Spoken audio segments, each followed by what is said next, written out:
You'll be making that one last trip to the beach or Coyote Jack's.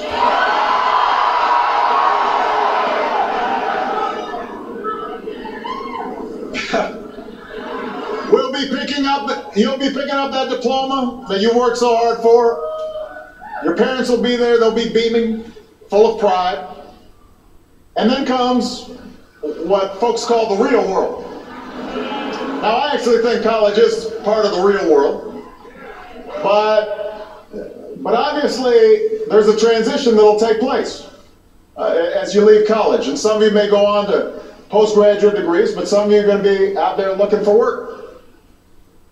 College is the single most important investment you can make in your future. So I'm proud that you've made it and you've seen it through. But I also know that the future can be uncertain.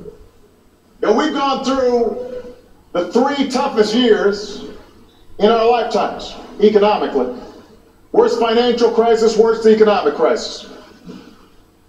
Our economy is now recovering, but it's not yet where it needs to be. Too many of your friends and too many of your neighbors are still hurting out there. They're still looking for work. Too many of your families are still searching for that sense of security that started slipping away long before this recession hit.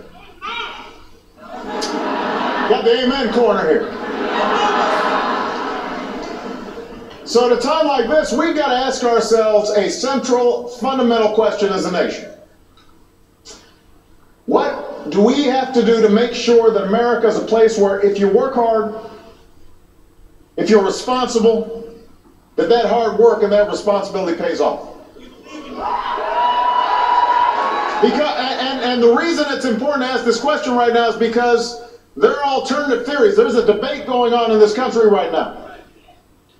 Can we succeed as a nation where a shrinking number of people are doing really, really well, but a growing number are struggling to get by? Or are we better off when everybody gets a fair shot? And everybody does a fair share. And everybody plays by the same set of rules. That's what the debate in America is about right now. This is not just another run-of-the-mill, gab fest in Washington. This is the defining issue of our time. This is a make or break moment for the middle class and everybody who's aspiring to get into the middle class. And we've got 2 very different visions of our future. And the choice between them could not be clearer. Now keep in mind, I start from the belief that government cannot and should not try to solve every single problem that we've got. Government's not the answer to everything. My first job in Chicago, when I wasn't much older than most of you, was working with a group of Catholic churches on the south side of Chicago in low-income neighborhoods to try to figure out how could we improve the schools and how could we strengthen neighborhoods and strengthen families. And I saw that the work that some of these churches did more good for people in their communities than any government program could. In those same communities, I saw that no education policy, no matter how well crafted it is, no matter how well funded it is, can take the place of a parent's love and attention. And I also believe that since government is funded by you, that it has an obligation to be efficient and effective. And that's why we've eliminated dozens of programs that weren't working, announced hundreds of regulatory reforms to save businesses and taxpayers billions of dollars. We put annual domestic spending on a path to become the smallest share of our economy since Eisenhower was in the White House, which is before I was born, much less you being born. I believe the free market is the greatest force for economic progress in human history. But here's the thing. I also agree with our first Republican president, a guy from my home state, a guy with a beard named Abraham Lincoln.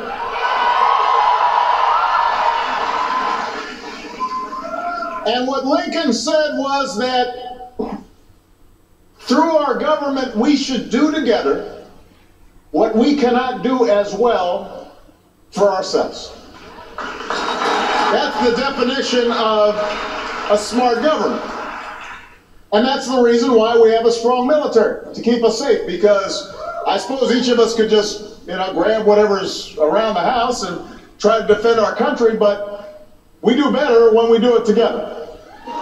And we've got the best military in the history of the world, with the greatest men and women in uniform. We pay for that.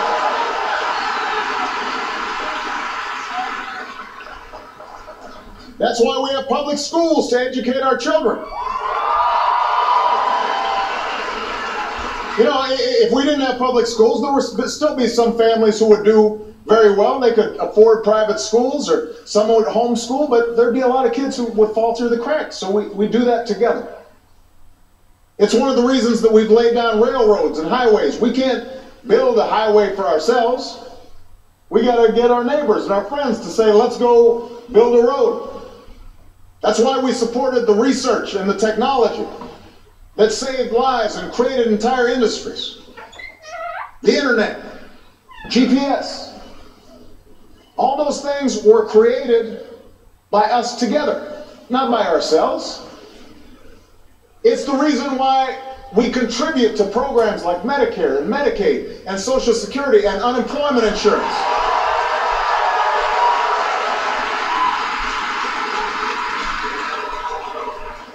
Because we understand that no matter how responsibly we live our lives, we know that eventually, we're going to get older. We know that at any point, one of us might face hard times or bad luck or a crippling illness or a layoff. And the idea that together we build this safety net, this base of support, that allows all of us to take risks and to try new things and maybe get a new job because we know that there's this base that we can rely on. So these investments in things like education and research and healthcare, they haven't been made as some grand scheme to redistribute wealth from one group to another. This is not some socialist dream. They have been made by Democrats and Republicans for generations because they benefit all of us and they lead to strong and durable economic growth. That's why we've made these investments.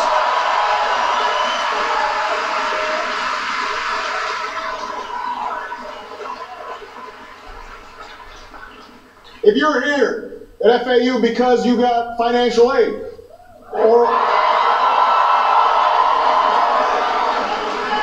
a student loan, a scholarship, which, by the way, was how I was able to help finance my college education. That's how Michelle got her college education. That doesn't just benefit you. It benefits whatever company might end up hiring you and profiting from your skills. If one of you goes on to become the next Steve Jobs or Mark Zuckerberg, or one of you discovers the next medical breakthrough, think about all the people whose lives will be changed for the better. We made an investment in you, we'll get a return on the investment.